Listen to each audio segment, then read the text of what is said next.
Just super, அவ்வளோதான். ஒரு பெரிய super star has arrived to Indian cricket. Nitish Kumar நல்லா அவருடைய பொட்டன்ஷியல் நல்லா தெரிஞ்சுது ஃபர்ஸ்ட் 3 மேட்ச்சில்.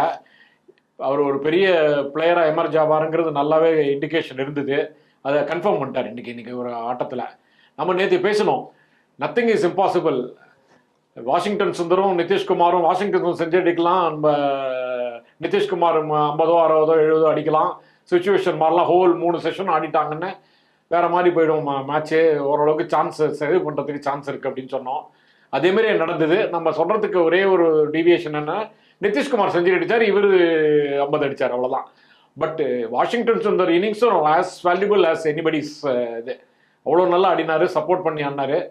நிதிஷ்குமாரை பற்றி ஒரே ஒரு விஷயம் சொல்லணும். நம்ம அவர் ரொம்ப சாதாரண குடும்பத்திலேருந்து வந்தவர். அவருடைய எல்லாருக்கும் தெரிஞ்சிருக்கும், நம்ம வியூஸ் சில பேர் தெரிஞ்சிருக்காததுனால நான் ஷேர் பண்ணிக்கிறேன். ரொம்ப கஷ்டப்பட்டு கோச்சிங்க்கெலாம் பணம்லாம் செலவழிக்க முடியாமல் ஒரு அகாடமியில் போய் அங்கேயே தங்கி ஃப்ரீ சாப்பாடு ஃப்ரீ அகாமடேஷனில் இருந்து கஷ்டப்பட்டு வந்திருக்காரு. அவர் கவனிக்கிறதுக்கோசரம் ஃபாதர் அவரே வேலையை விட்டுற வேண்டியது. வேலை எதுக்கு விட்டாருன்னா, அவருக்கு டிரான்ஸ்ஃபர் பண்ணிட்டாங்க. கிட்டத்தட்ட 25 வருஷம் சர்வீஸை விட்டு கொடுத்து பையனுக்கோசரம் பண்ணியிருக்காரு. அவர் பண்ண ஹார்ட் ஒர்க்கு, அவர் பண்ண கஷ்டம், அவர் பண்ண கஷ்டத்துக்கெல்லாம் பட்ட கஷ்டத்துக்கெல்லாம் பலன் கிடைச்சிருத்து இப்போ.